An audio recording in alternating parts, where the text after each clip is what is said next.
The request that was made was to talk about how to be authentic in a fake world. And we are talking about real likes and fake love. We are living in a generation where likes mean a lot. When somebody posts something, they quickly go to find out, how many likes have I got? And there are people whose days completely change because of the likes or no likes. They wake up, they look at their social media, depending on whether there are likes or not, that is what determines how the day goes. So we thrive on the likes in social media and elsewhere. And many people think that the people who are doing likes and what have you, they are friends. If I know people like I know people, and if I'm one of the people, I can tell you, many times I have liked something without even reading, without even listening to it. Somebody has posted something and I just like because I think it will make them feel better. But I don't know what it is about. I just like, and sometimes also, because I know somebody in real life, I don't want them to start wondering that I put a post and Rose did not even comment or do anything. So I just like nasonga mbele kama injili. I don't look at it. So I know that there are people also who might be doing the same thing that I'm doing. So we end up finding our identity in social media. People have gone to the extent of doing crazy things so that they can get likes. Crazy, they do strange things because you are now doing the normal things, the likes are diminishing, isn't it? If I post myself eating ugali today for lunch, then people are like, nice meal, whatever. I post again in the evening. Will people make any other comment? It now becomes kawaida. They won't. The same thing, they won't. So people just go to the point of they now want to do the craziest thing so that they can sustain, especially those who make content based on their real life. You just have to go now and do crazier and crazier and crazier and crazier things. Even looking at, let me say, for example, the content, some of my content that I don't watch, but sometimes people share a clip or they tell me, this day you are saying this. And I tell them, that's a 1.5 minute clip that I was answering a question, and the entire presentation was 1.5 hours. Then it was all missed, and something was picked that was a response to a question. And somebody has formed a whole philosophy, and they think they know me from that 1.5 minutes. They say, Rose does this. And I'm like, I was answering a specific question. So you are reading somebody's mail. That was an answer to somebody. It's not yours. So when I've been looking, I can understand how many of us must just feel confused. Sometimes we just feel confused because you wonder, who am I? What is my real identity? And let me ask a question on something that is very close. How many people here were born in the Adventist church? You were born, you found your parents. Might need to get you were born and you found your parents were in this Adventist church. You are born Adventist. Please raise your hand high. Are you ashamed? Okay. How many people chose to become Adventist? You were not born, you chose to become an Adventist. 1. Okay, 1, 2, 3, 4, 5, 6, 7. Out of all of us, only about 7 or 8 people chose to become Adventist. So maybe your family is not Adventist, but you are. So of those who were born in the Adventist church, how many have ever questioned the belief system? You have questioned the Adventist beliefs. So did you question and still remain, or how many questioned, went, then came back? You questioned, went, then came back. None. So did you get an answer when you questioned? Ama bado unatafuta hiyo? Bado unatafuta? You see, it's only a few of us who are authentic. If you have never questioned, you were just born here, then you've never questioned, you are following like a sheep to slaughter. You are just following because that's what your parents told you. And here you see I'm speaking to people who are over 15. You're not children. So you were born here, raised, and you've never even asked a question. Don't think necessarily you are the good child. The one who has never asked a question. Don't think so, because how is it that you're taught something, then you're just taking it?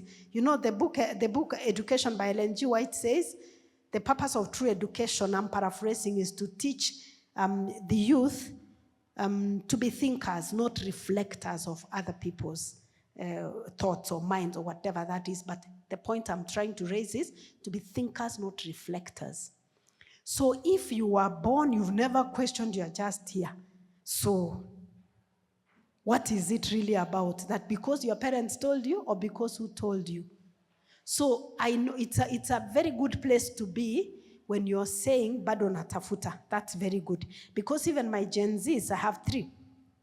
They have all told me, this is your church. Sisi bado tunatafuta. Hii ni church yako. You raised us in your church. What you knew, you raised us. But we are not sure it's our church. And I said, tell me more. They said, but your mother is not Adventist. My mother is not. She's in her own church. Then they say, our grandfather, my father-in-law, is not an Adventist. He's in his church. So they say, you see, you found, we also want to find. Then I said, okay, so do you feel sad that I raised you in the Adventist church? They say, no, you did your best with what you knew. You left your mother's belief system, found yours. We also want to find ours.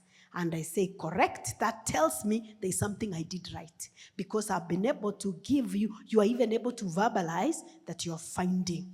So it's a good thing if you're at a place where you're finding, because you must find God for yourself. The God that was handed to you by your parents is not sustainable. It's not going to sustain you in this world. You must find, because for all of us, trouble is going to come. And trouble does not mean a major thing, but it can also mean a major thing. And when that trouble comes, as we sang in the morning, will your anchor hold? When that time comes, what are you going to hold on to? You can't say, my mother, my father, my what? So one of the losses that all of us will have to experience is maturational loss. You have matured. You can no longer keep holding to your parents. You must ask, who am I? Who am I? You know, in our family, everybody uses their name. None of us shares a name. It was intentional. My husband uses his 2 names. He's Jared Nyambane. I use my name. I'm Rose Misati. I've chosen to use my father's name because my father died when I was 2 years. Otherwise, by now, maybe I would be using Rose Kwamboka. But I decided to stay with it because I said, my father died, but he lives in me. So I've chosen to keep that. My children, they all use their 2 names. So if you met them somewhere, you would never know their brothers, because each of them just uses their 2 names. That's it. Because we said, guys, we must find our identity. You must leave your parents behind, find your own identity, because sometimes we can tend to have privilege or even cling to identities that are handed to us, and we don't find our identity. I'm not telling you to drop your parents' name. It's good to have that covering if you want to. But then for me, it was very intentional, because I just said, guys, I'm raising leaders. I'm raising people who will have their name, not use mine, because I've also made my name. So then I will share with you, learning from the story of Joseph, how can you be authentic in a fake world? Because there's just a lot of fakeness. The way there's makeup, there are lights, there are filters, there's everything, until sometimes you're wondering, okay, so what is real and what is fake? And I know there are many people who have actually left the church, young people especially, and I'm glad that young people are able to ask questions we could never ask. There are people who have left the church because they say there's so much performance. There's a lot of performative religion. I think so too, actually. There's a lot of performative. There's no real, like you're wondering. In fact, one of my sons would tell me, munatulisha jaba hapa. I'm like, tunawalisha jaba aje? They're like, this religion of yours, does it save? I'm like, it does. Then he says, but I don't understand some of the things guys are struggling with. I don't understand whether this religion of yours is real, because does it save you? It would have saved you from some of the struggles. And I understand really what they are saying. I totally get it. So the point is that authenticity, I don't like using the word authenticity because I think it has been thrown around too much. But let's talk about being real. Like being real. And being real, I don't mean that you do wickedness, because at me I'm being real. That's not what I'm saying. What I'm saying is your thoughts and your words and your actions, are they aligned? Because that is one of the foundation of mental illness. That is a foundation of mental illness. When your thoughts, your words, your actions are not aligned. What you're saying is not what you believe, is not what you're doing. That is how I'm defining authenticity, not the street language. Authenticity, what I am saying, what I am doing, and what I am thinking. Is it aligned? You see? Is it consistent? The faith that you're living, you as a young person in church, you are purporting to hold onto this faith. Is that your lifestyle?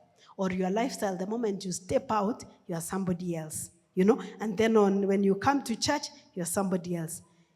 You're not lying to anybody more, but you're lying to yourself, because it causes internal turmoil. Okay, so let me share about, will I share 7? Then we can talk about it. 7 things that you can do so that you can be real. Be real in a world that is not real. Number 1 is that we need to process our own childhood issues, all of us. If somebody says they were raised by perfect parents, I know where a liar is, or I know somebody who is unconscious. There is nobody who is perfect. Even myself, who helps other people heal, my children also go to somebody else to heal, because I have messed them up. And I tell them, you will mess your own kids. That's the reality. That's part of the human experience. So sometimes they would even tell me, can't you even use your own material in your parenting? I'm like, no. So they look there, but you tell parents this, and you're not even using, your own material. I use it at least 50% of the time. I try. But the rest of the 50%, I say, you can figure it out with a therapist later on. The way I've figured out, everybody will figure out. So what I'm saying is that pain and trauma, we try, but it's part of the human experience, okay? It's very difficult for you to live an authentic life when you are still blaming your parents. Parents can be blamed to an extent. To an extent, they can be blamed. But there comes a time when, like Joseph, maybe you are in Egypt. Your father is not there to defend you. So you have to, lazima upambane na hali yako. The Bible says in Proverbs 19:26, he who mistreats his father and chases away his mother is a son that causes shame and brings reproach. So if you mistreat your father and you chase away your mother, you are a son that causes shame and you bring reproach. It's very difficult for you to live an authentic and fulfilled life if you have not forgiven your parents. It's very hard. It's impossible actually to get into a healthy relationship, especially with the opposite gender, if you have not forgiven your parents, because whatever you are running away from, you are actually going to get it, whatever you are running away from. So you have to deal with it. Am I saying that parents are perfect? No, they are not, and you're not. That's the point. But then you need to realize that life is not black or white. It is shades of gray, And then number 2 is, you need to be very intentional with the people you associate with. We need to realize they are friends for a reason and friends for a season. There comes a time when we need to release friends or situations that are no longer serving us. And I'm not saying lose, because if we say lose, you will go find them again. But there comes a time where you need to release. Do you know that we have basement friends and balcony friends? We have basement friends and balcony friends. Balcony friends keep taking you under. When you are with them, you feel so low. But basement friends take you under. Balcony friends take you up, and they show you what the possibilities that you have. So they are friends, you are together in the basement. You are now in the balcony, and you want to keep pulling them. Chances are they'll take you down to the basement, isn't it? You cannot pull them up. I told somebody yesterday that there's a world of possibility I never saw until somebody made me see that world of possibility. They told me one time, this person is a client of mine, and they told me, I need you to help my extended family. And because my extended family is up country, instead of them coming all the way to Nairobi, we want to pay for you the travel expenses. You go up country, we give you accommodation, you work with my family. So at first I felt it inconveniencing. She said, no, we will facilitate everything. I went to heal that family, but I got healed. So I went there, I was picked, I went to the home. And I looked at the home, the way this person, she was young, she's young, but the way she had made for the mother a house, magnificent house. There are like 10 in the family, and she's among the last. But the mother told me this house was financed single-handedly by my daughter, and it was a wonderful house and beautiful compound. I just sat there in awe. For the number of days I was there, I looked, and this mother gave me stories about how she didn't have an education. She was a teenage mother. She worked so hard and educated her children, and now their daughter had wiped her tears, and she was living a good, comfortable life. And I looked at it, I said, it's actually possible for me to do this for my mother. I had never thought it possible. And so I came and I told my siblings, I said, we can do this. And it did not look possible. But long story short, within 6 months, I had also transformed with the help of my siblings. We are transformed where my mother lives, almost like the other place. But it's a possibility I had never imagined. So then as I was talking to her, I told her, you know, you took me to heal your family, but I'm healed. It has made a difference. Then she went further and she told me, oh, you know, so she was just sharing with me. And she told me how her and her husband in their 30s, they managed to buy property in 2 upmarket areas in Nairobi. I won't name the areas, but upmarket areas. She said, yeah, so we bought a property, we bought it. I said, I've always thought that people who are young and they live in some of those places, I thought that they have inherited. Like I never thought people in their 30s could have bought properties in those areas without backing of their parents. I'd never thought, I tell you. I was in the balcony. No, not the balcony. I was actually in the basement. So she opened my eyes. I said, it's possible. I continued. I've always thought I was a dreamer, but I started dreaming bigger and bigger. And long story short, we managed to get a property in one of those areas that they talked about.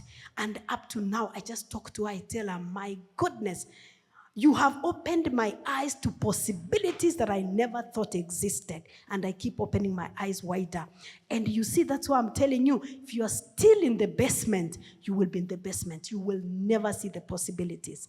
But if you are with a friend, you go with them to the balcony and you look. You see the way the Bible says in the story of Joshua, that wherever they stepped, God gave them. They claimed that promised land by walking in that promised land. But if they never stepped on that promised land, they would never have conquered that promised land. So you may be hanging around in places where it's about pity party, it's about complaining.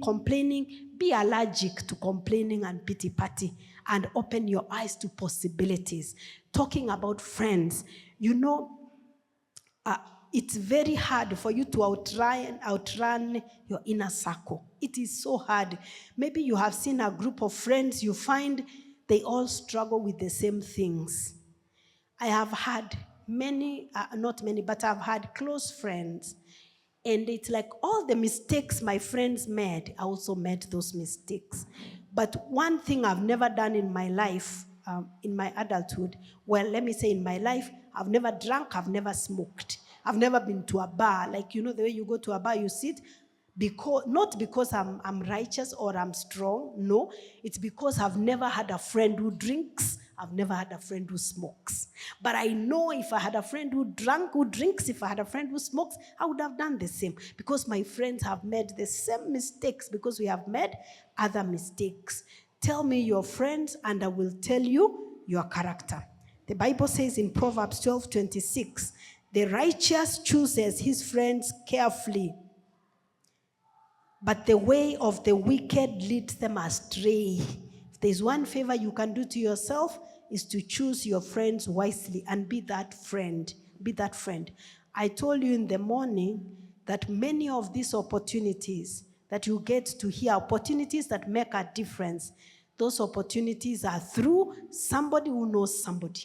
You will not find them advertised. You won't. It's through somebody who knows somebody, okay? So do not underestimate the power of connections, be it in your church group, be it in the school that you went to, be it somewhere. I mean, people you are aligned, you're in the same place, yeah? When I think that was about 2-3 years ago, I'm in a high school group. And of course, just like many groups, a lot of people are not active, and some people, when an idea is floated, they just like to shoot it down or argue. There are people who wake up just arguing about everything. So in that high school group, I remember my firstborn son had just finished high school. So in that high school group, somebody shared a link, and they said, there's an institution here that is offering a scholarship in software engineering. So she shared on the group. Typically, I'm not one person who pays attention to free things. I always just think it's a scam. So I would have thought if it was shared in any other group, I would have thought it's a scam. But this is somebody who went to the same high school, and I know her. She was behind me a year or two. So I know her, and she said, guys, this is not a scam. I work for this university. It's not in Kenya. I work for this university. It's not a scam. So I said, okay, I picked the link. I shared with my son because he's interested. He was interested in that area. So I shared the link. I told him, can you apply? He didn't apply. Just like me, because he has learned from the best, he also doesn't believe in clicking on free things. Thinks it's a scam. So he didn't apply. So on the day that the deadline, I don't know whether my schoolmate posted. I don't know how I knew. So on that day where it was being submitted the last day, we were going somewhere out of Nairobi for a dowry negotiation, something for a family member. Then on the way, the way you finish school, you are not busy. So when your parents are going somewhere, they say, twende. So he accompanied us. Then I asked him as we were driving towards Thika Road, I asked, did you apply? Then he said, no, I didn't. I said, why? Today is the deadline. He said, I didn't apply. I said, apply. Thankfully, by that time, he used to listen to me. Now he wouldn't listen to me. So I told him, no, you must apply. You must apply. So you know what he did? We were at the petrol station waiting for some family members to come from up country. He sat down using his phone. He applied. There. In fact, I keep saying thankfully. As I said, he used to listen to me those days. I said, apply. So he sat down, he applied there at the petrol station. I said, please apply, then you are not taken, so that we just say you applied. Because it was shared by a schoolmate. You see, networks. And I had joined that group just a few, maybe months ago. So he applied. Then he told me, I have been selected. So I said, go for it. Then he said, but they need you to put in 80 hours a week. It needed like 80 hours a week, 60, 80, many, not more than 40 hours. Because I know it meant that he had to sleep for 4 to 6 hours. I told him, cheza kama wewe. This one you can do. He said, I said, no, you can do. He said, but I'm joining university soon. I said, no. In our family, we don't give up. We do things. So you really have to do. So he started doing. And I told him, as we start things, we finish. We don't leave halfway. So this 9 months or 1 year, whatever it was, he knows the details, you'll finish. So he started doing. And we would sleep, leave him awake. We wake up, we find him awake. I don't know. Then my schoolmate, I would ask her, this thing I'm seeing my son is on the laptop so many hours. She said, let him do, because this thing is so competitive. Many of the young people don't finish it because it's very rigorous. He joined university. So he continued. He's in the traffic, he's doing. Anyway, let me shorten the story because I'm going somewhere. Anyway, he eventually did. He completed. It was very intense. I don't know, 9 months or 1 year. Now, the point I'm trying to say is that after he completed, it opened great opportunities for him and has made a total difference in his life. He's still in university. It has made a complete difference in his life. And I keep on telling him, if I wasn't in that high school group, we would never have gotten to know this, because he said after that cohort they were taken, the rest are paying a lot of money to do that. So I said, you see, I was in that high school group. This was shared, I shared with you, I pressured you, you accepted, and you put in the work, and now it's completely changed his life. You see? Which groups are you? Some of you are in groups that every time you are fundraising for an alcoholic classmate, hiyo ndio mna fundraise tu, kuongea kusema ako kwa mtaro, they took drugs, they in a rehab, hakuna shida, ni sawa, lakini ujue basement, hatukai kwa basement sana. Unakaa basement kidogo, because even the oxygen at the basement is not the oxygen at the balcony. So usishinde hapo kila siku ati we ni rescue mission. You want to hear this one, sijui, they never proceeded to college, they got married, now they have 4 children. That's not your business. Hizo ndio vitu unaongea tu kila siku. It's affecting the person that you are. Wasaidia kidogo lakini usonge mbele. Be like the good Samaritan. He didn't stay with that man. He took him to the inn, he paid, he said, I have gone. When I come back, I'll pay. So you can always help somebody from a distance. Please, whatever circles that you are in, they will make a very big difference. We said you will not outrun your inner circle. And it's okay to release people when it comes to a time you realize we are not aligned. You just release and then move forward. That way you can also get other people who are aligned with your purpose or your calling at that time. Number 3, learn to rise up early while the world is still asleep. You remember, early to bed and early to rise makes a man or a woman healthy and wealthy and wise. Get membership to the 5 a.m. club. Get your membership to the 5 a.m. club. Usiwe ni wa kulala till people have to check whether you died or you are away.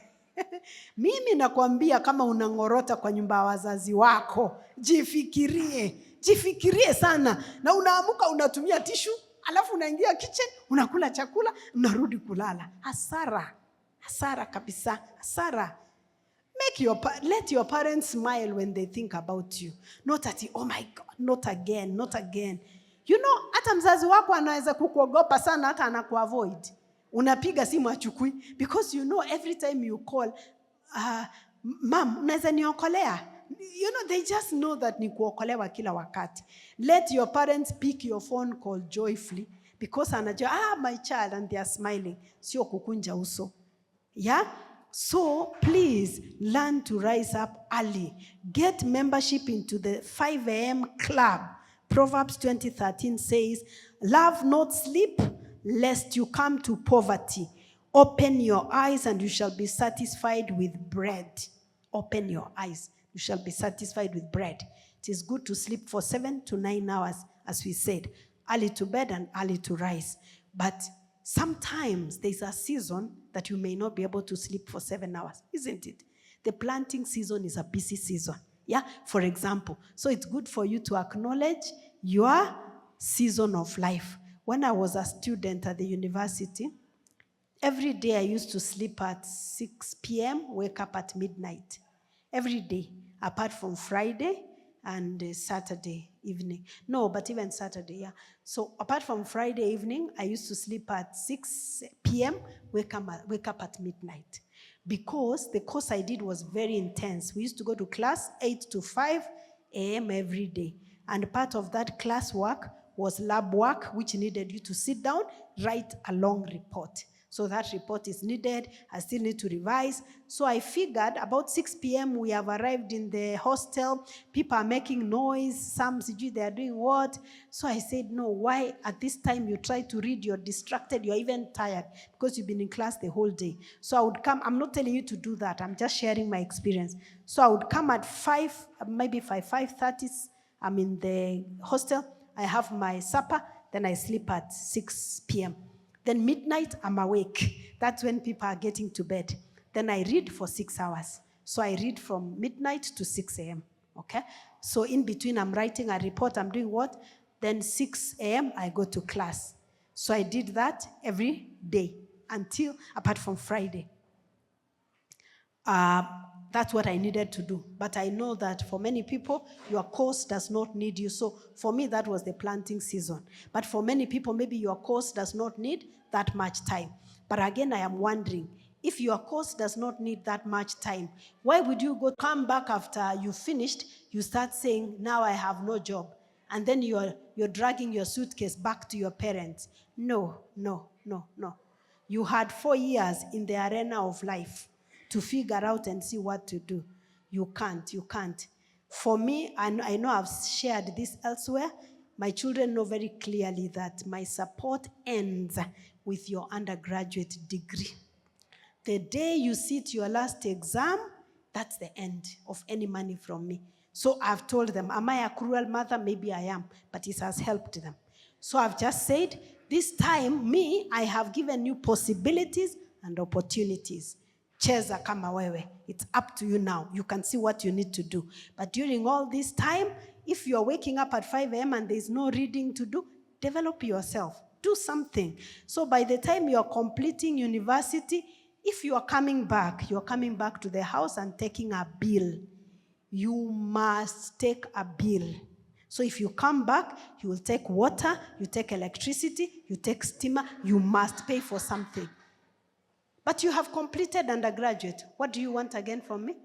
So you can come back, that's okay. I won't chase you, but you come and take a bill. I wish your parents were here.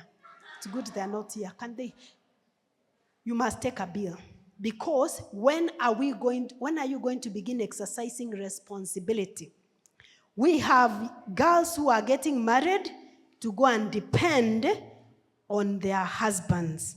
They never knew the price of rent. They don't know the price of banana. They just scatter. They scatter. You gather, they scatter. You gather, they scatter. They never understood. They have not demonstrated the ability to take care of themselves. They just want to get a rich husband to whisk them from poverty. No, you have to be the rich one yourself.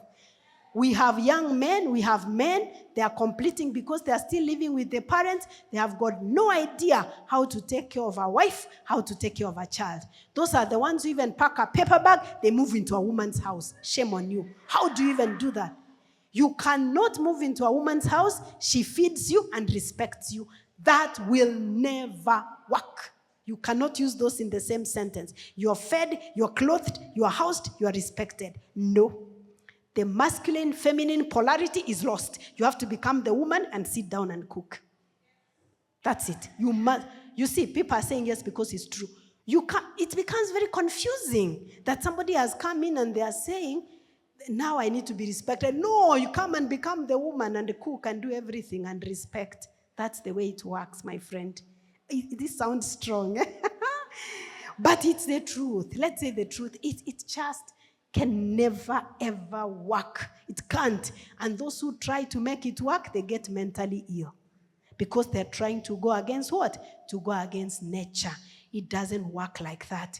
I say, the day your wife, you don't have wives, the day your wife begins paying rent, move out.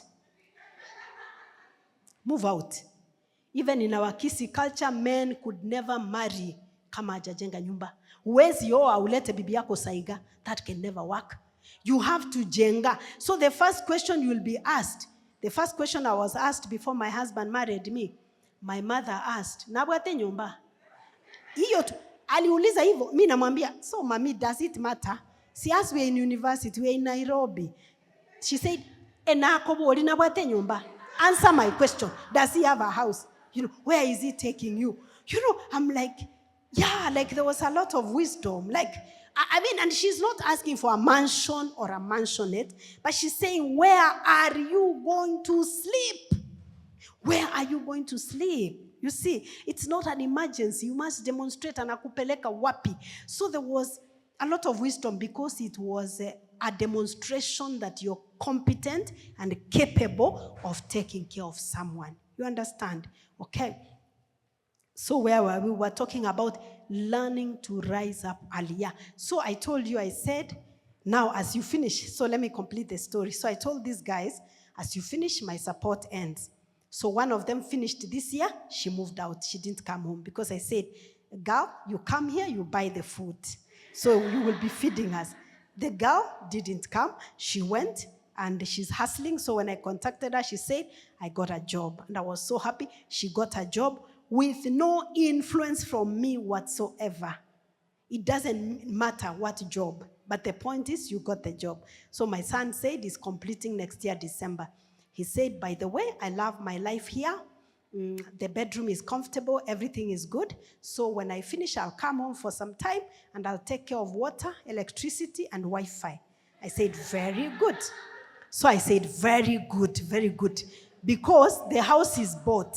So he was basically going to take over the rest of the expenses and maybe we'll only be buying food. I said, very good. After some time, he came back and said, I have reflected very deeply. And I have actually decided to move out because I've decided that money can enable me to move out. I said, very good. So he's finishing next year, December. I'll come back and tell you. And he's moving in December next year. So my house is becoming bigger and bigger. So one moved, the other one is moving, so I'll remain with two. When their time comes, they will move. Yeah, they do their time and they move. So that's it. So I told them, by the time you're getting a girlfriend or a boyfriend, you're in your own house. You cannot be dating and you're in my house. It can't work. It doesn't work like that. No. You start activities of dating and courtship, you're in your own space, not here. Here, there are only two people allowed to be in a relationship, me and your father, because we own this space. You're not allowed. Will they do it? They might do it secretly, but they are going against what their doctor recommended. And one of the outcomes of going against the doctor's recommendation might even be death. And you will die and you'll be buried. I'm joking. But, you basically get the drift. Because I don't want to imagine that you're taking a girlfriend out and you're using my money. No. I cannot be waking up early, belonging to the 5 a.m. club, and a girl is being taken Java with my money. No. I don't want to think about that because I will haunt you to death if you do that. Okay? That's not going to happen. Well, it may, but it's against doctor's recommendation again, as I said.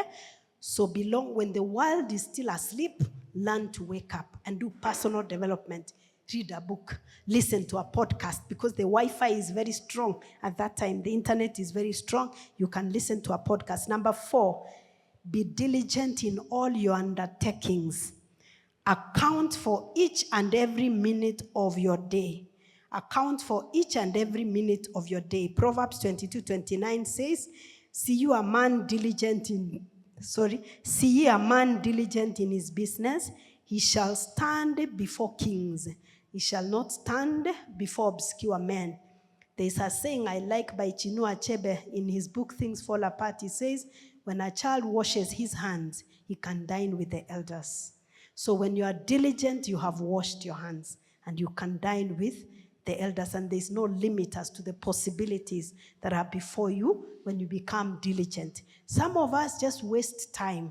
We are just scrolling on useless videos that are not adding any value. And we know so much about people's lives when we don't even know how our body works. You don't even know your own personal hygiene. As in, every detail. I wonder, every detail about celebrities' lives and what is happening, but you don't even know about your own body, the way it works, the way it functions. You don't even understand which foods work for you, which foods don't work for you. Let me go to number 5. I'm seeing our time is going. Invest in life skills. Invest in life skills, emotional intelligence, anger, stress management. We have just been taught. Discipline yourself. Have delayed gratification. Learn to cope with intense emotions while you are remaining calm. Our parents, I believe all of us, our parents have given us education. Ile ya vitabu tuko nayo. But not many of our parents have been able to give us emotional intelligence. And specialist after specialist, neurosurgeons, when they are asked, what is the one skill that you would recommend somebody to have for success? They normally say the one skill is emotional regulation. Learning to manage your emotions. Wanting something so bad and saying no.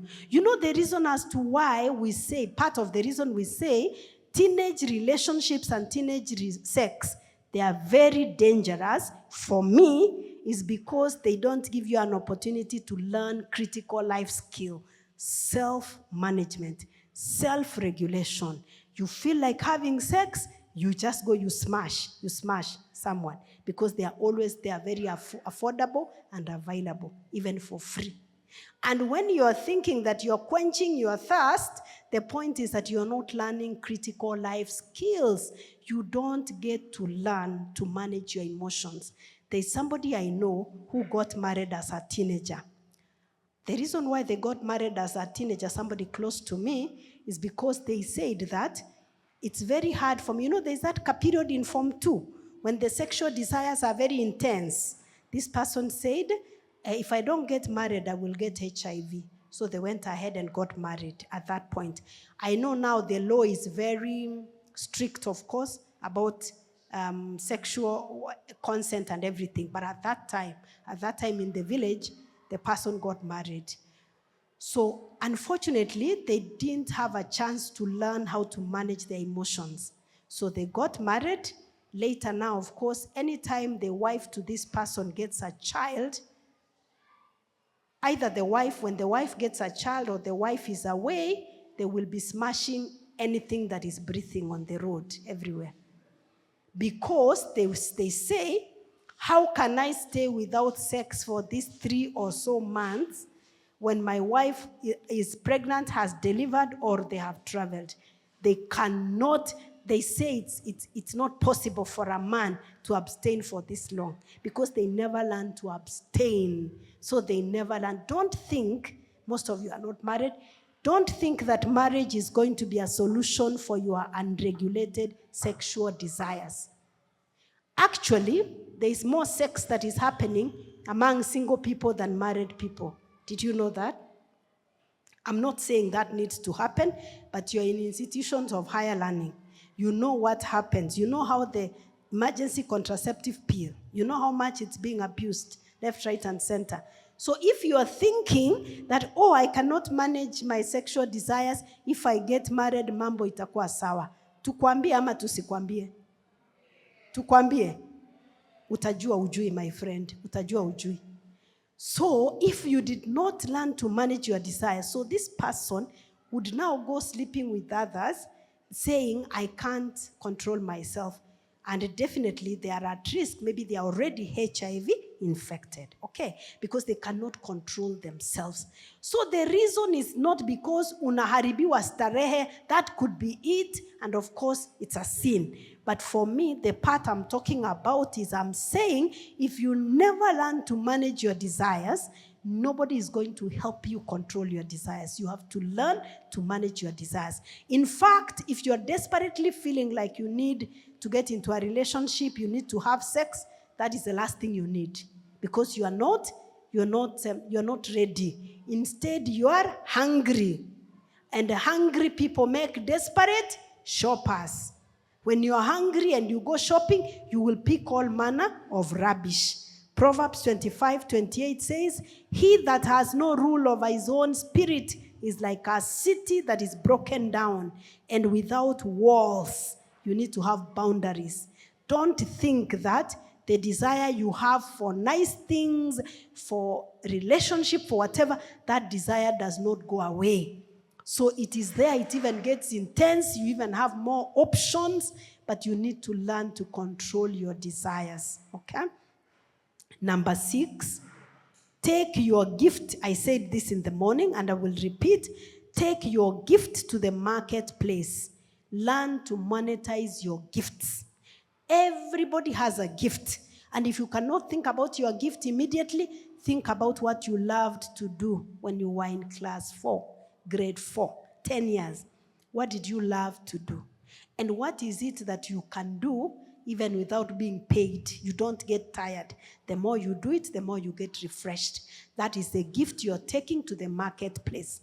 You may be serving here in church in the photography communication department. You may be serving on Sabbath. But please, from tomorrow, charge for that gift. From tomorrow. Whoever is contacting you for that gift, charge. You are making very nice chapatis. People are enjoying. Charge for that service. Do you understand? Take your gift to the marketplace. Charge. People do not value the thing that they get freely. Anything somebody gets free, anaona kama ni bure, isn't it? When I was about 10 years or younger, I loved to talk. I would tire my mother, talking. She's in the shamba, I'm just talking. One thing I thank her for, she never told me to keep quiet. She never told me, nyamaza, the way sometimes parents would say, keep quiet, you're just talking. My mother let me talk, even when it was obvious that she was not hearing. I think she was listening, but she was so overwhelmed with many things, but she would just let me talk. I feel better. Now, as much as I have studied what I have studied, I talk for a living. I talk and I'm paid. If you call me any day that is not on Sabbath, you will pay. I would not come to speak for free. You will pay. So on Sabbath, I do it as service to God and service to humanity. But from the moment I arrive home tonight, I'm going to be charging for my speaking services. And I do that every single day. And by God's grace, I earn money every day through my gift of speaking. I have a job that I do, which I studied, but my gift of speaking is a gift that keeps giving. So I earn money even before taking breakfast, because my mother raised me that I do not qualify to eat breakfast if I have not earned, not necessarily earned, but if I have not done something worthwhile. That's how she raised us. She said, when you wake up, before you stagger to go and look for food, do something. She said, go and even pretend that you're picking rubbish. You must do something. For her, that is the way she understood it. For me, at first I didn't like it, but now she raised me to know that my best hours when I'm able to do something, and it doesn't necessarily have to mean I'm making money, but I am most of the time, but maybe I go exercise, I'm reading a book, I'm listening to a podcast early in the morning before breakfast. So you can study what you're studying, it's okay, I studied what I studied, but now, as I told you, my gift of speaking, it earns me income daily. And I told God, I never want to come to your house empty-handed. That every time I come to church and they are passing the basket for tithe and offering, every Sabbath I always have something to give. So, and sometimes you find people are waiting to earn at the end of the month golden chains. You now need to think beyond the colonialism, the slavery of earning per month. As young people, as Gen Zs, you have to depart from our thinking as your parents who are employed, and you can know very clearly when they have earned, because when they have earned that day, you are eating animals, as they say. Let me say it this way. When the people who depend on salary at the end of the month, and I know they will attack me, the week they have earned, they are eating animals. The week after, they are eating birds. The week after, they are eating product of animals. The following week, they are eating the food of animals. Do you understand? There is nothing wrong eating the food of animals, the grains and the greens and everything. But I'm trying to show you, you can see the progression. Hiyo wiki ya kwanza, they are eating beef and goat and sheep and what. The following week, they are eating chicken and whatever. And then the other week after that, they're eating eggs and milk. The last week, they're eating vegetables and grains. It's good to vary, but the point I'm saying, there's nothing wrong totally with vegetables. What I'm saying is, you can actually just see. You see the way it's going. You don't need to live like that. You were created to live an abundant life. A life that is evergreen. Like, people don't need to come to your house and they know what date of the month it is without looking at the calendar. That is how the colonialists trained us. I'm glad that you Gen Zs are revolutionizing everything. You're challenging our colonial thinking. The colonialists trained us for the industry and the factories. You go to school, you are employed, you depend on somebody until the end of the month. What a miserable life that is. I don't admire it. I'm not inspired by that kind of life. Because you need to take your gift to the marketplace so that you have a gift that keeps on giving. There are things you can do very easily as a person, and sometimes you think everybody can do it. There are people who, if they stand in front of a congregation, they sweat, words don't come out. I'm just saying. There are people like me, they try singing, you wonder, I thought frogs are extinct. Funny, there are frogs here again. Where are these frogs coming from? You start looking for a frog and it's missing. So the point I'm trying to say is that for you, you do it very easily. You think it comes easily for everybody. It doesn't. You can monetize that gift. So use that gift. Monetize your gift. That's why, as I kept on saying, you are 18, you have a bank account. Your bank account ni ya nini? Sio ya help peke yake. Na sio ya kuwekewa pesa na mzazi. Use that bank account. Use it. Use your KRA. Use your ID. That's why you have it. So use your gift. So when you're using your gift, you are not waiting for an employer. You are not saying, oh, now me, I finished university. I have no job for 2-3 years. I'm living with my parents. No. You are using your gift even as you wait for the job. Finally, learn to enjoy your life. This is probably the most free life you will ever have. Enjoy your life. Ecclesiastes 10:9 says, rejoice, O young man, in your youth, and let your heart cheer you in the days of your and let your heart cheer you in your youth, and walk in the ways of your heart and in the sight of your eyes. But know that for all these things, God will bring you into judgment. The most beautiful or handsome person is a person who is happy, clean, and smiling. There is nobody who is unattractive when they are happy, clean, and they are smiling. That's a very attractive person. That person qualifies to be beautiful, to be handsome. Enjoy your youth. Enjoy your youth. And whatever choices you're making, always make choices that serve you first. That's not selfishness, that is self-love. Ask, is this choice serving me? There's a young man who was in a certain school in Nairobi. I'm going to take questions now. He had come from the village. He was in a certain school. During those times, they used to be given time to go away over the weekend. You go, then you come back. It was a national school. So that school was near a market. Then when he would go just walking in the market, then he noticed that in that market, they were selling very nice T-shirts. And the price was very fair. They were selling nice Mutumba T-shirts. The price was very fair.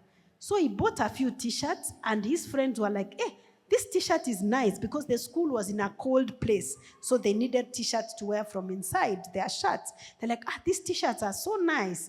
And then he said, yeah, I can get them for you. And he started getting orders for T-shirts. So when the others are over the weekend going to Karumaindo and Koinange, him is going to the market. He buys T-shirts, he comes back with them to school, and he sells. He would buy maybe, let's say, 100 shillings, he sells for 200. And there were many students in the school, maybe 1,000, and they are ordering T-shirts. They are ordering T-shirts and other things. And he said, and that was a long time ago, he said he touched his first 1 million. He touched it as a student when he was under 18.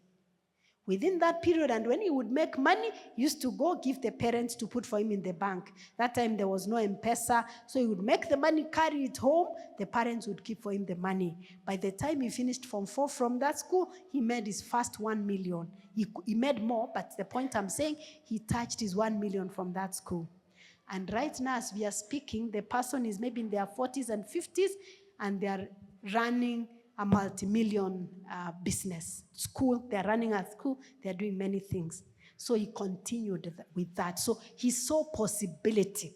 You may not see that particular possibility, but him, anytime he goes out, he just walks around. Learn to walk around and reflect and ask, what is it that people need? What is the need that I can solve? When I was in Mombasa sometime, I'd gone to Mombasa.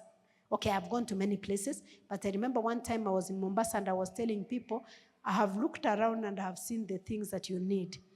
If I come to this place within the first 1 month, I'll make 1 million Kenya shillings. If I just come here, because I have seen what you need.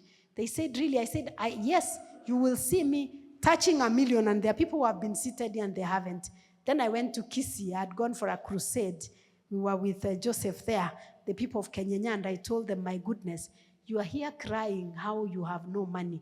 And I have walked here, I've seen bananas falling from the tree. I've seen avocados being eaten by cows. Big avocados, the ones we buy for 80 bob 100 shillings in Nairobi. And there's Ena coach, there's a transport just here that delivers mizigo to Nairobi every day. I will get these avocados, get these bananas, put them as a parcel, send to Nairobi, talk to somebody, they sell immediately. The bananas will arrive at 5 a.m. By 9, everything is sold. I put the same day. I just walk around that way. I will have supported the farmers here who have no market for their product, and I'll make money for myself. And you're here crying, asking for help. You're not seeing the possibilities that you have here. You're saying there's no market for bananas because everybody has banana. And this same banana is very expensive in another place because it's organic, it's natural. So can you open your eyes so that you see possibilities? If you wake up like anybody else, you will never see possibilities. But if you wake up early, you walk around, people are still dozing, they are still, sleepwalking or sleep talking. You are just walking around and you're looking. What can I see? What can I see here? Some of you are very good when it comes to team building and everything. And we ask you to take care of our children, our adventurers, our pathfinders, and you do that very well. But why don't you charge? Why don't you tell us this holiday, I can take your children. We have schools here. You tell every parent, pay 1,000 shillings per day. We go, we teach your children skills, and we play, football, and your child comes. Do you think they will refuse to pay? I will pay because I don't want my child to stay at home on their gadgets because I trust you. And that's what I do. I run mentorship programs because I realize a lot of parents are busy. They don't have time to mentor their children. So while I am also busy, but I can begin, they will pay for it. So I do it one day a month. Every last Sunday of the month, I have these young people I mentor. I've been mentoring them for this year. We started in January. So every last Sunday of the month, we have the mentorship program. So my son is also benefiting because he's a teen. On 30th of this month, we are hiking Ngong Hills as one of the course requirements. Then December, we are graduating. And the young people have gone through mentorship for 1 year. They have learned skills. The parents have paid. I have earned. The parents are happy. I'm happy too. So your gift is benefiting us here in church. And then you are here, you are begging us for money for your wedding and for your school fees. And we are using you here. Instead of you, stop being helpless. Use your gift. Don't think that you take our children, now you are taking care of our children, then you come begging us. We never respect you, by the way. When we give you money, we don't respect you. The same way when you come beg us money for your wedding, we just look at you and say, na vile tuliwafanyia harusi. And we are entitled to ask you, when are you getting a child? You have to explain to us because we are a joint, we are co-owners in this project. So if you are taking too long, you owe us an explanation. And when the first child comes and it's taking too long, you must tell us when the next one is coming. This is our project.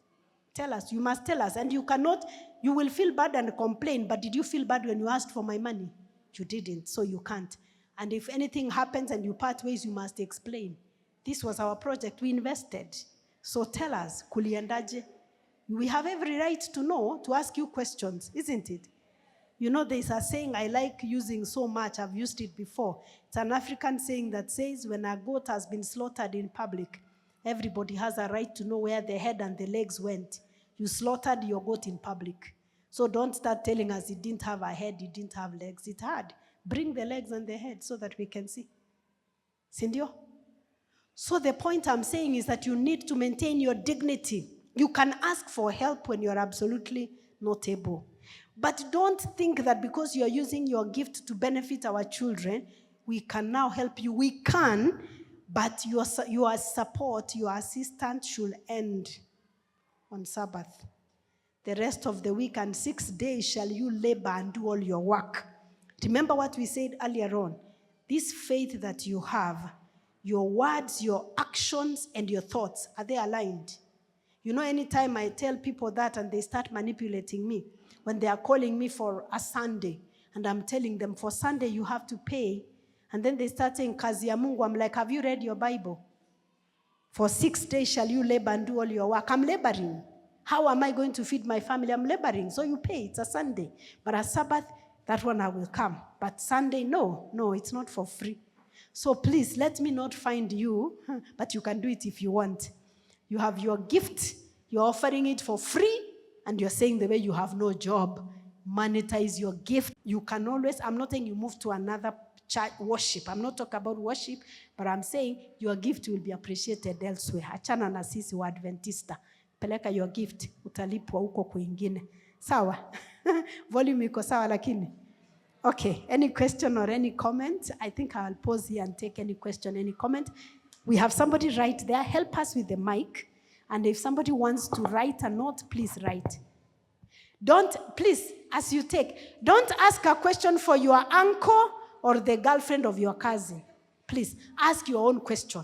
Because masaa ni machache, mambo ni mengi. Tena hatutaki kugossip hapa kwa kanisa. So uliza swali yako, unless mtu alikutuma. Yeah, please go ahead. Happy Sabbath. Happy day. First, I want to appreciate the speaker for the great sermon that we had in the morning. And as young people, I'm a bit transformed from what I've learned today. When you spoke about Joseph, the obstacles that he went through, up to the end, we see he's becoming now a leader. Now he's given a great opportunities. As young people also, there are challenges that we go through. Like Joseph, he went through a lot of obstacles. The reality in life is that as young people, we need to be prepared for that. To be so successful in this life doesn't mean that you have to walk a soft path. We need to be prepared.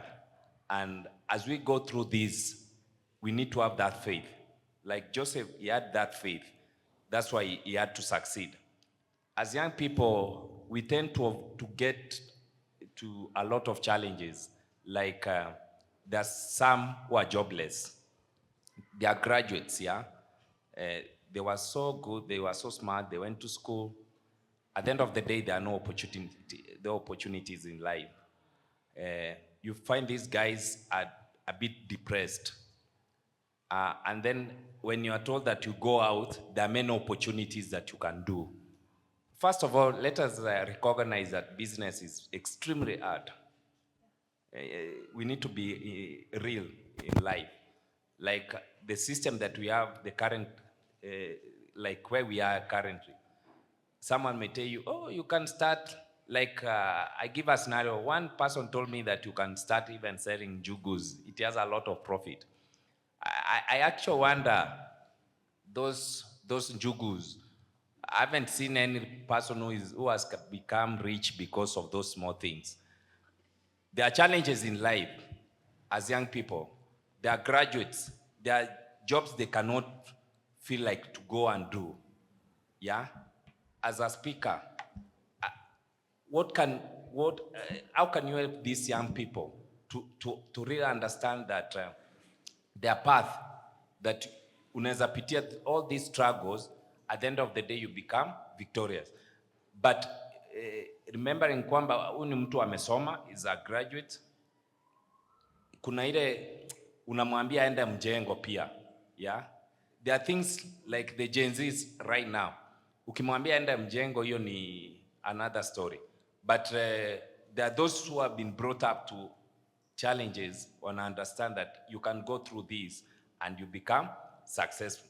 That's why it's like a tricky situation for us, that how do we balance this life?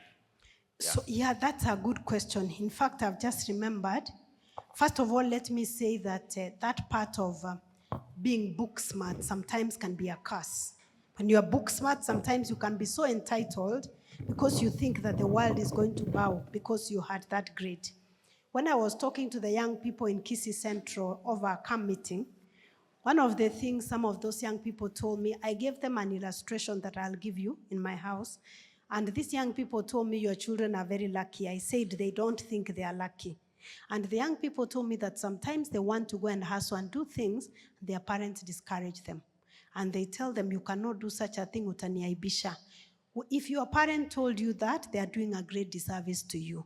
So the part, it's not about getting rich through selling jugo, it's about the skill set that you're learning.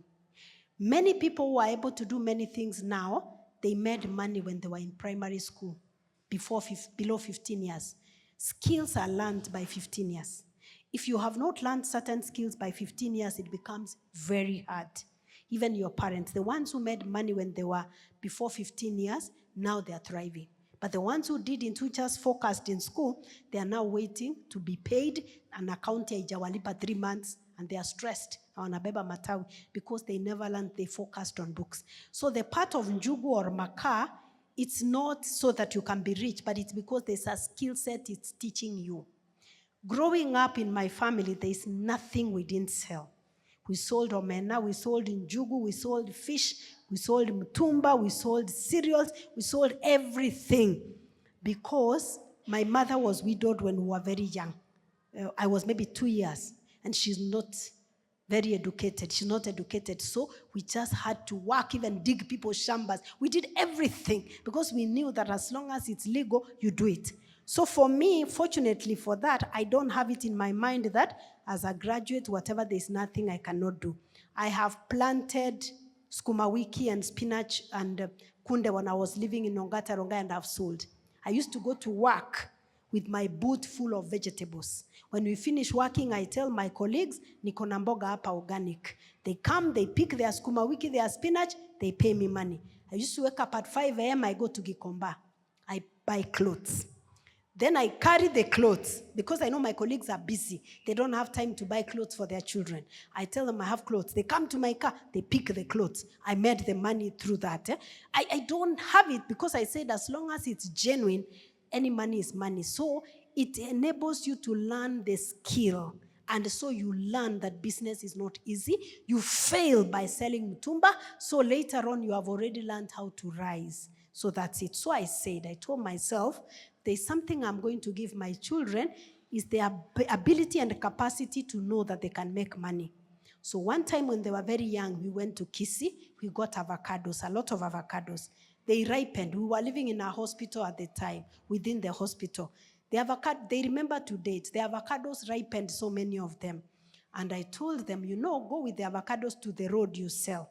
They were young, they were under 10. So they carried the avocados in a bucket. They went outside the hospital. Within a short time, they came with money. They have sold all the avocados. Because I said, guys, these avocados, instead of them going bad, just go and sell. They sold the avocados. They come back. So they started learning that, you can actually make money selling things. Right now, as we are speaking, and I'm not saying this from a place of bragging, but just to inspire you, everybody in my house is earning money. I have 13, 19, 21, and 25. Everybody has been earning money for a long time. So when my 13-year-old son went to school, he loves football.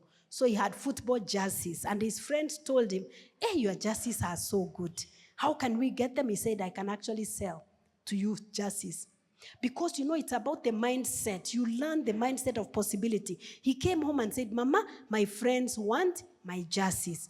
And I asked, how much did you tell them? He said he told them and put a markup of some amount. So he said, let's go to the market. We went. We bought jerseys from the market. He took to his friends and he earned and he saved in his account. And I said, for any money you earn, I top it up as we send to the bank. So he got very excited. So over time, he listens when his friends are saying, I love this. You have nice manatees. He says, I can actually get them for you. Then he comes and says, Mama, where you got the manatees? Go and get. I've told my friends, they are 3,000, for example, and you got for 2,500. And he sells. And he says, I've sold the manatees. So it's about having the mindset of possibilities.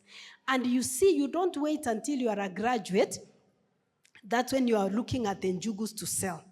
There are people, when they are studying, they are selling njugus. There are people who are very good at baking.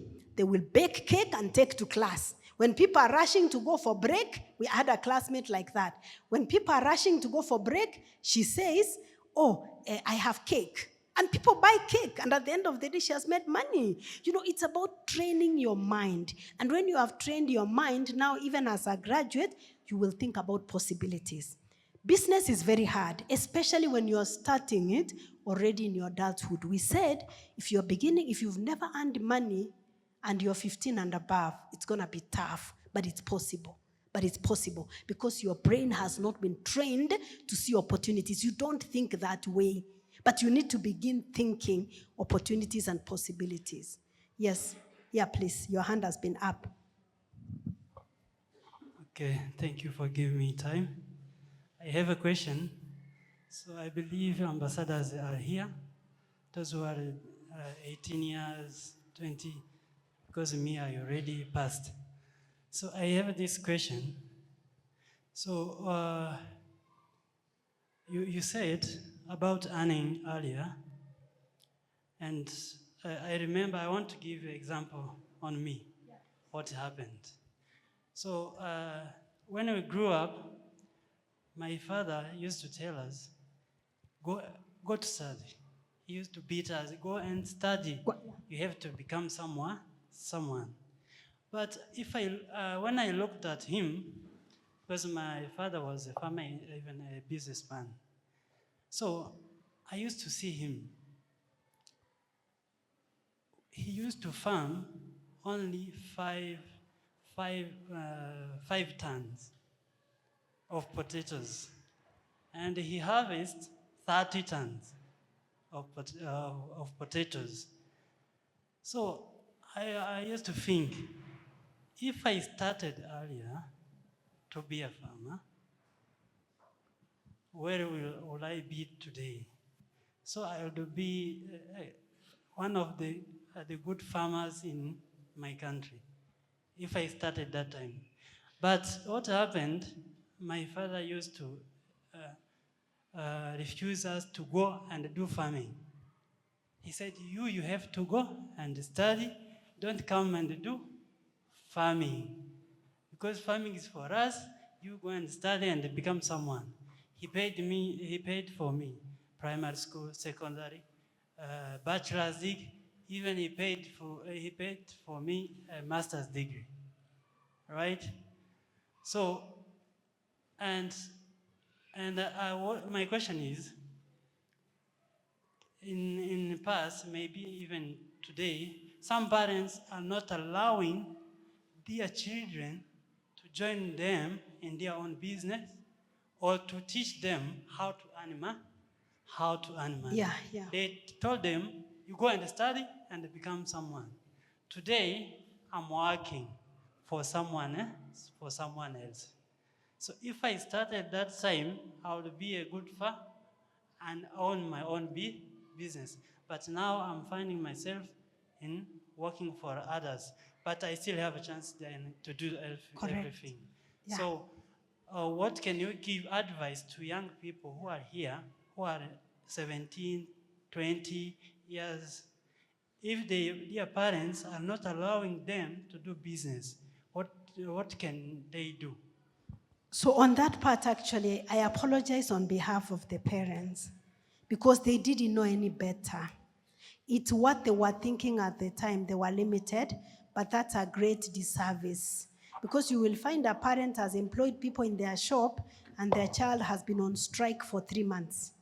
The institution has been on strike for 3 months, and this child is sleeping, scrolling on TikTok and wasting time, and the parent cannot employ them. I thank God because I've employed my children in what I do. My son does my admin work, I pay him, because I believed also in empowering and working myself out of a job. I want my children not to need me.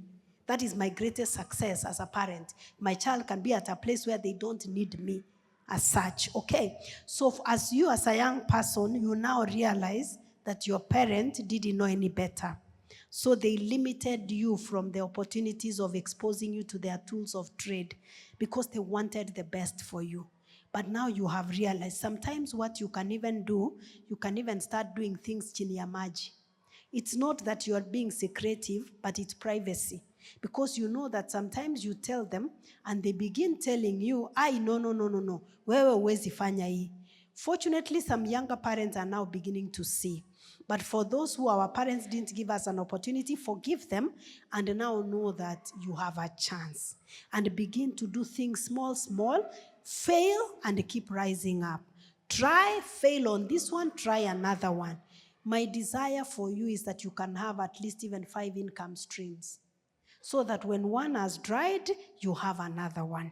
There are people who get so depressed, they take away their lives because they have lost a job. because they don't have another opportunity.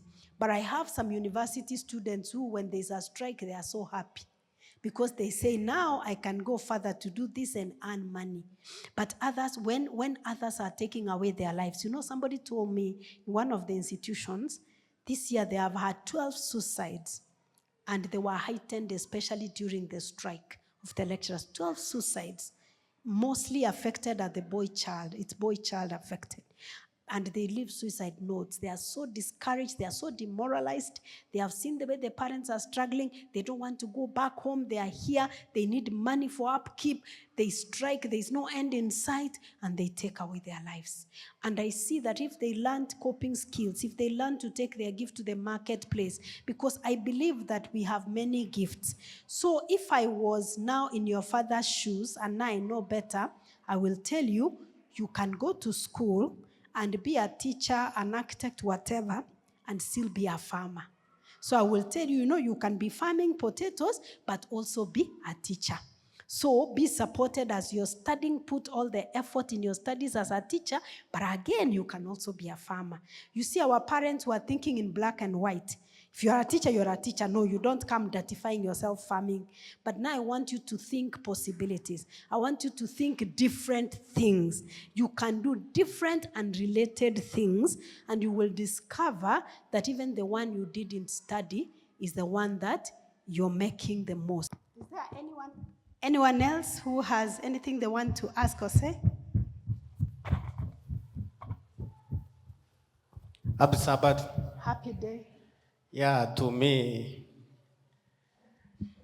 ningependa ya kwamba kuna some business opportunity, but according to the Bible, unapatanga hii biashara unaani, lakini kulingana na maandiko ya Biblia siendani pamoja. For example, kuna ufugaji wa nguruwe. Nowadays, vile nimefanya my research, ukifanya hiyo ufugaji wa nguruwe, you can earn more. So, utafanya aje?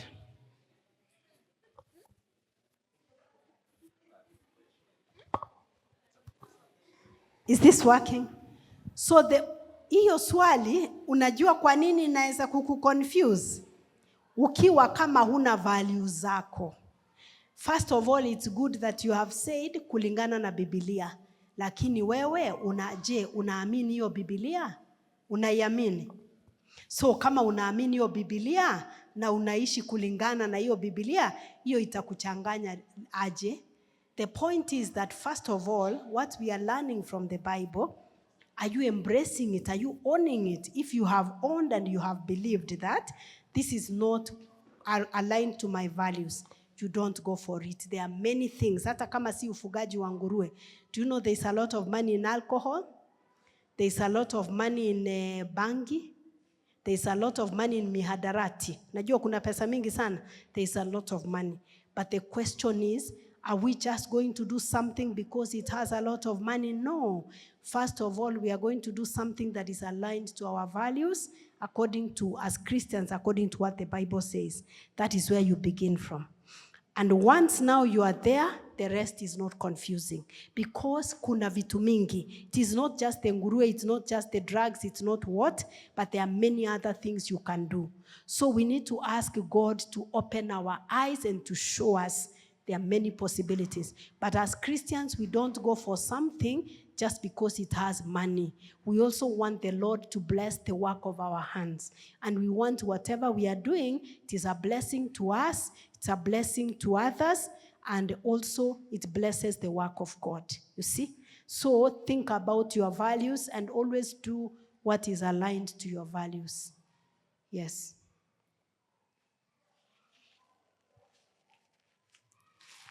Is there anybody else? If you want to pass, you can write and pass. Maybe you don't want to ask.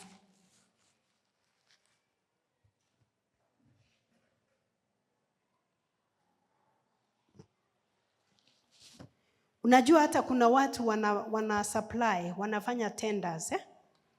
Iko watu wana supply tenders na wanatengeneza pesa mingi sana.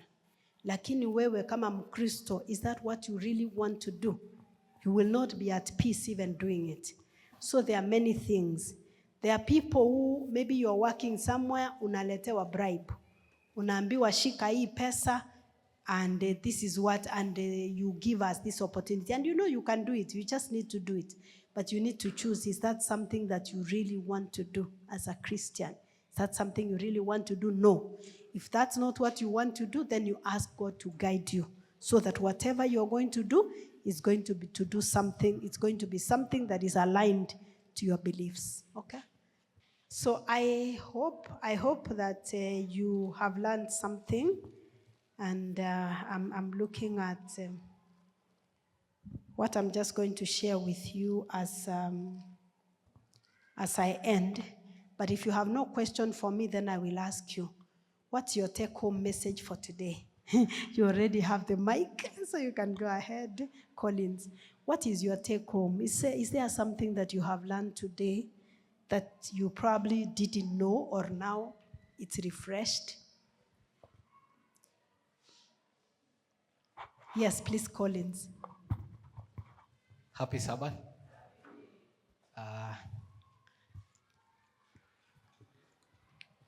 My take home is we as young people, of course, there are a lot of points that that personally I'm taking home, but what I've picked from this session is you've said you work, that is something I've picked, you work 6 days.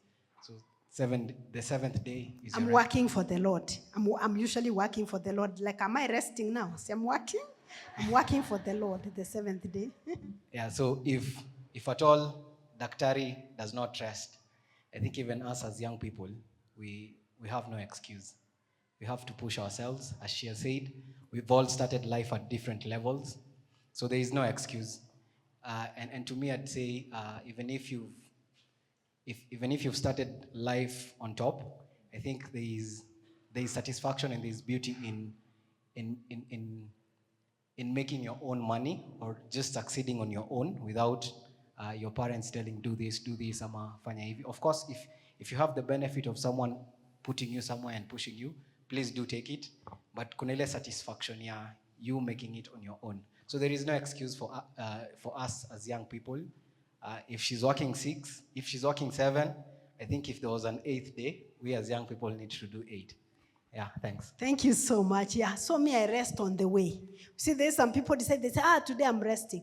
By the way, and I know when this is posted on social media, people will say, oh, it's very important to rest. What has that rest helped you with? Anyway, you can rest. But me, I rest on the way. Like now, fortunately, my husband will be driving me. So I'm resting as he's driving me. So I'm resting this 1 hour. Then when I get home, I take a shower, I begin working. Then I wake up in the morning tomorrow, 4:30, I start working. See me, I just rest on the way. So I'm just resting. I do things on the way, yeah? But you don't have to do that way. But I like also what Collins has said, that there is satisfaction that comes. And actually, that's what one of my sons told me 2 weeks ago. He was telling me, you know, Mommy, there is some confidence that is coming, and I feel very competent that I'm able to earn my money. I don't want you to give me money. I just want to earn my money and spend it, because he who pays the piper calls the tune. And you see, wherever there is money, there is power. Wherever there is power, there is money. And you know, the best gift your parents can give you is not money, because money, you can just get it within a short time and it can go. But if your parents can give you skills, that's an advantage. You see, they can give you skills. If they can show you possibilities, even by watching them. Sometimes maybe you have heard stories that your parents have told you where they have come from. Sometimes you can get bored and irritated by our stories of that we walked bare feet in a bowl. Like, you know, we walked bare feet, we slept hungry, you know, that kind of thing. I know it can be boring, but I want to say that just pick the lesson there. Like you can say, if they walked bare feet and now they are wearing good shoes, if they were homeless and now they have a home, you know, like that part where a light bulb moment comes. Remember what I told you about my client, that she made me see possibility. She didn't give me money. Okay, she paid me for the work, but she just made me see that actually I've been self-limiting. You mean I can do it? And I did it, and I did another and another, and I saw that possibilities. So truly, truly, you've just, thank you.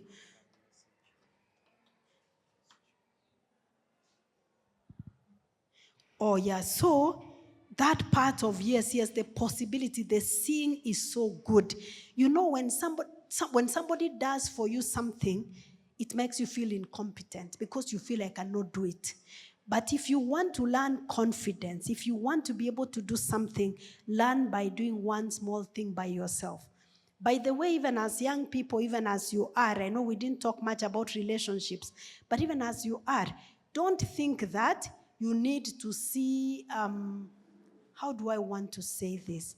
Don't think that you are too young, somebody is too young to demonstrate the capability and the capacity to take care of themselves. Don't. At this age, let me tell you, you can see somebody even at this age and you can know who is an investor and you can know who is an eater. If you want to be an eater, that's okay. There's no problem. There are people whose mission in life is to eat. So there is no problem. And then they are married to an eater. Most likely you will go with the speed of an eater. Mutabaki na eater. That's the way it goes. So you need to look and ask yourself. There's a time when I was in university, there was somebody who was interested in me. We were not dating or anything, but he was interested in me. And this person had worked for 5 years. The person had worked for 5 years and they did not even have a radio. They had good clothes, they ate good food. They lived in a clean house, but they didn't even have a radio. They didn't even have a piece of land. But they were very nice. They were handsome. They came from a good family. They were good Christians. They were even preachers. They even used to preach. So maybe I would think that because I'm a preacher, hey, we could maybe have made a pair for mission, for Christ. But it really disturbed me that this person had not invested. I didn't want his money or anything, but I didn't see. So I told my mother, this person, I don't think I want to accept his proposal. Then my mother said, but why? He's a Christian, he comes from a great family, he's handsome, he's everything. I said, no, I am very disturbed that for 5 years, I was still a student, they have not invested in anything. You know, for that reason, I left the person. I didn't leave him, but by the time he said he's interested in me, I told him I'm sorry. And he couldn't believe it because he ticked everything. But I told him I'm sorry. Because for me, I was clear, I want to be an investor. I'm not going to be paired with a dresser and an eater. It's good to dress, to eat, but that's not going to be my life. So I left that person, mainly for that reason. So sometimes you can observe, you can see when somebody has money, do they just spend it? Anyway, someone has asked a question. Thank you for the powerful message. Is doing salon wrong according to the Bible? I don't see anything wrong about doing salon.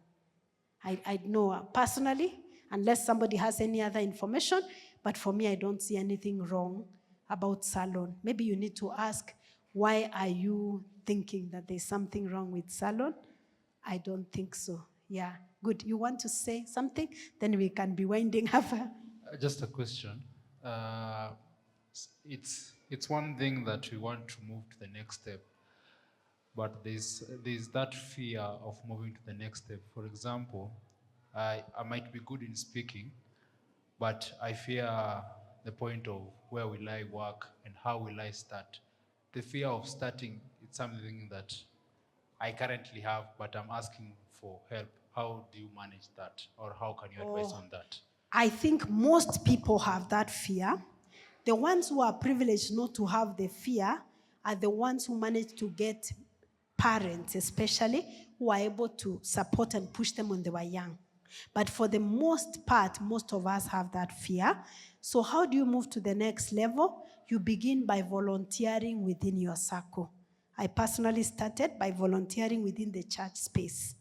I volunteered to speak to the pathfinders, to the what within the church space. I would take them out on Sunday and then I speak. Then parents begin saying, oh, you are very good. Please, can you take our children and talk and speak to them? Then they would say, no, we need to give you something. How much are you charging us? I didn't know whether there's something. I'm like, no. Then they're like, no, we have to give you something. Then I started saying, you mean I can do it? Then people would keep saying, but start volunteering. Then in the neighborhood, within the church space, within your circles, maybe you have cousins, you have nephews, you have nieces, begin speaking to them. For example, whether if you are in university, you are in school, in high school, I used to ask for permission to speak during assembly. On Monday and Friday, we used to go for assembly. Then I used to tell the prefect, I have something to share. Then I will write down a speech, maybe something like effective study habits. And I will draw from research and what has worked for me. Then I go in front, I'm very shy, I'm stammering, but I say effective study habits. Of course, after that, I feel horrible, but I keep doing it again. So start volunteering within your space. And then after that, you may need somebody to hold your hand. You need a mentor, and you may need to invest in paid service. I personally had to hire coaches to work with me, to help me start my company, to help me begin to monetize the skill, because I was very scared. I would go when I'm asked, how much are you charging? I don't know what to say. I'm even doubting myself. Then my coach will tell me, no, say this. I'll be called to go to some spaces and I'm like, no, I don't think I can do it. Then I talk to her. She says, no, you say yes, then we figure it out. So she told me your default answer is yes, then we'll figure it out. So anytime I'm scared, I just go, then that way I was able to be coached to get into that space. So you can get somebody to coach you, you can get somebody to mentor you. All of us need that person because we feel scared. But ultimately, I must say, feel the fear, but do it anyway. You cannot drive a parked car. Neither can you swim when you are not in the water. You must get in the water. Be scared, be terrified. What's the worst that can happen? Make mistakes and you learn from your mistakes. Sometimes we see people standing and speaking and we think they just happened. There are a lot of hours that have been spent backstage, learning and rehearsing and practicing and reading and doing it over and over again. And yet when you look, you think it comes very easily. And you're wondering, hey, for me, why can't I do it? It has taken many years and a lot of persistent effort and hard work. Okay? One of my family members was asking me one time, they said, hey, can I also do what you do? I said, you really want to do what I do? Can you wake up at 2 a.m.? And they said, oh, do I on Sunday, on Saturday after church, can you wake up on Sunday 2 a.m.? Can you wake up and sit down and study until 6? Then after that, you go for work. They said, oh, okay. I said, yeah, before you ask somebody you want to do what they do, you don't know. What you're seeing is a tip of the iceberg. 1%. There's 99% underneath. But the beauty is all of us have what it takes. The fact that somebody can do it, you also have the ability to do it. Finally, let me say, one of my sons is studying architecture. He has really inspired me a lot, my second-born son, but he loves music. This I'm just saying to encourage you that sometimes your parents may not be catching the vision. He likes music. Me, I'm not musical. So I don't understand what that is. So anytime he says recording music, he says, Mommy, I've recorded my songs. They are on Spotify. I'm having what? I don't know Spotify. I don't know what is streaming. I don't know anything. So me, I told him, son, I can't help you. Me, I know what you're studying, this course you're studying. This architecture, I understand. It has to do with buildings. But hiyo ingine mi sijui.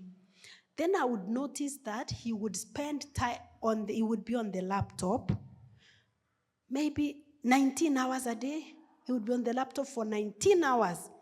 And the 3 hours is either quickly having a meal, taking a shower, or sleeping like 2 hours. And I'm like, what is this you're doing on your laptop all this time? And then he said, I am teaching myself. And sometimes, as I told you, planting season, sometimes there's something that he's doing, hataki kuachia katikati, he wants to finish it. And ni kitu ya kujituma. So he said, I am teaching myself to do this. Then after some time during the strike, he actually told me, I've gone on TikTok, I have looked for a job, have been called for an interview. So this day he's telling me he's been called for an interview to do work related to this music thing, whatever it is. So I was taking him for lunch. And then he tells me, hey, mommy, we only have to have lunch until 2:30. That was about 1:30. He says, I just have 1 hour for lunch. I said, no, I came here planning to have lunch with you until 4:05. He says, no, at 2:30 I've scheduled an interview on Zoom. So I have to leave you there. I go somewhere, I do the interview. So I said, he said, no, I have to do the interview. So I'm eating, he's going to do the interview. I feel like following him, and so that I can help him answer the questions. But I had to tell myself, no. So he goes, he does the interview, says, these guys have given me a job, so I have to be going for the job. It doesn't matter how much, but amejitafutia, amefanya interview na amechukuliwa. So then he told me, mommy, you never understood what I was doing on the laptop for all those hours. But I was teaching myself online. That's why I'm telling you, there are things you can do online. He said I was teaching myself. I got certifications and I've got a job.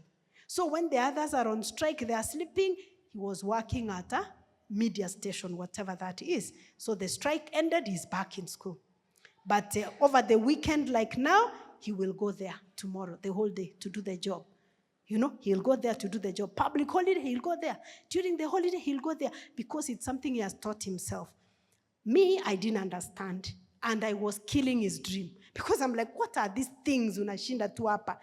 So sometimes your parents, they don't know everything. They are not supernatural. We will discourage you. We will burst your bubble. We will just tell you are an engineer. What are these other things that you're doing? But please, when you do it now, when he brought you to the table, he said, Mama, I feel very confident. I don't want your money. I just want to earn my own money. So I said, now it's easier for him to actually go and do more and do more because he believes he can actually go look for a job, apply. I don't know those people, schedule the interview. I'm not coaching him to answer. He has done the interview. He has been taken. There is something that he does to you. When you can do something, hata kama niyo njugu, for example, uuze na upate pesa, it will do something to you. The next moment utauza njugu, pengine utauza simiti. The next time pengine utauza hivi. And everybody will tell you, those people who have done something, we never see the journey. We like to just look. We're like, they are here. But we don't get a chance to look at the journey, to see the failures, to see the tears, to see the sweat. We don't get to see the blood. But all of it is there, yeah? So you can do it. But please don't leave here and say, I've told you to work 8 days a week. It's a choice. I have made the choice, okay? You can make that choice if you want. But I realize the work that I do, if I'm very rigid, that 5 nimefunga kazi, I have clients from other continents. So when I have a client and according to the time zone, my Kenyan time is 2 a.m., I will wake up.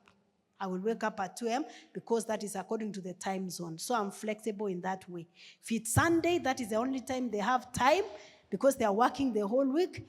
I will avail myself that Sunday. I'm flexible in that way, okay? But for you, if you believe in work-life balance, that is also good for you.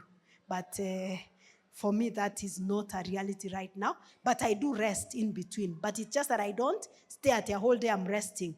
I will rest 1 hour. I rest another one here and there. See, I told you I go to for lunch with my son. So I managed to go for lunch with the children and take a walk and go to the gym every day. So at least I do something. Yeah, okay. Apart from Sabbath, of course. I go every 6 days a week. Okay, wonderful. I hope that has helped you. Yeah, so please, the earlier you try, the better. So keep trying and keep growing and keep rising. Yeah, and have people who believe in you. And especially look at people who have done it. Look at people who have done it. If you stay here depressed at people who have not done it, you'll be disappointed. Look at the stories of people who have been able to do it. Then you realize that it's also possible for you and even much more. Because some people have even figured it out with no mentors. Some of us have gotten into spaces where we didn't see anybody ahead. But you're like, I don't know what it is, but I'm going to navigate. But for you, when at least you have somebody who have charted the path, I think the path should be a bit clearer. Okay, good. I think I answered. It was one question which I've already answered. Any final word from anybody? Then I pray and we call it a day. Anybody wants to say something? Okay, let's take that one, then we pray. what I want to say, for the young people who are still 18, 20, 25, so it's better to learn a skill, any skill earlier. So that skill can help you to earn. Even if we are studying, so learn something else. That something else will help you to earn other money. Because I remember I learned to play football just as a joke. But I used to earn 200 USD every week. Oh. Every week. Just playing. It's just only skills. So you can learn even playing keyboard. And the people can pay you by only teaching them how to play. So anything you can learn will help you in the future. Yeah, thank you. I think that is very, very helpful. Anything that you can learn is going to help you in the future so that you're not desperate. Because I know each and every one of us, there's a skill that you have. There's something that comes very easily for you. And the beauty also is that the world has become a global village. So you now have places where even the skill that is not valued here will be valued in other parts of the country. In fact, for me, the skill that has made me to travel is not the course that I did, which I did excellent. I'm an A student, so I got an airplane. And I told you how much time I put in studying my course as a pharmacist. But the gift that has brought me before kings and that has made me speaking in almost all the continents, online and even physical, but mainly online, I've spoken to every continent, and I've had clients from every continent in the world. It is not that skill of the course I studied, but it's a skill of speaking that I had when I was a child. Otherwise, if I did not learn this skill, I was going to be a pharmacist working for the government, and the farthest I have gone is Machakos Technical. Technical college, I'm just saying. Of course, there are people who still do whatever courses and they go far. But for me, I'm just saying that this gift that I took by God's grace to the marketplace is the one that has brought me before kings. So please, take time, wake up early, reflect on that skill, and begin applying that skill right from home. And then you expand your skill to the global stage. And I look forward to seeing you on the other side. Amen? Okay, let's pray. Father, in Jesus' name, thank you for what we have learned this afternoon. I pray that we may not just be hearers, but doers of the word. I know that there are young people who are feeling like they are so late. I know that you will restore the years that the locust ate. There are those who are very fearful. I know that you do not give us a spirit of fear, but a spirit of power, of love, and of a sound mind. I pray that you may give them the spirit of fear, that your spirit may enable them to conquer all fear that they may be having. Lord, I pray that you may open opportunities for those who desire to get into business. For those who desire to take their gift to the marketplace, I pray that you may help them. You may open opportunities for them, and you may give them people who will walk alongside them to motivate, encourage, and inspire them. For those who are looking for jobs, Lord, I pray that you may provide. There are some who are mature enough and they're looking to get into relationships. Please, God, give them godly spouses. For those who don't have peace with their parents, I pray that you may grant them, Lord God Almighty. I pray for each and everybody, whatever needs they are having, even those who are working, may you give them promotions that don't come from the east or from the west, but come from you. May you bless all of us, Lord. And even as you bless us, may we never forget the humble beginnings, but give us wisdom so that whatever areas we are getting into, they may be areas that honor and glorify your holy name. Be with us now and even to the end of the week and even the rest of this year and going forward. For it's in Jesus' name we have prayed and believed. Amen. God bless you.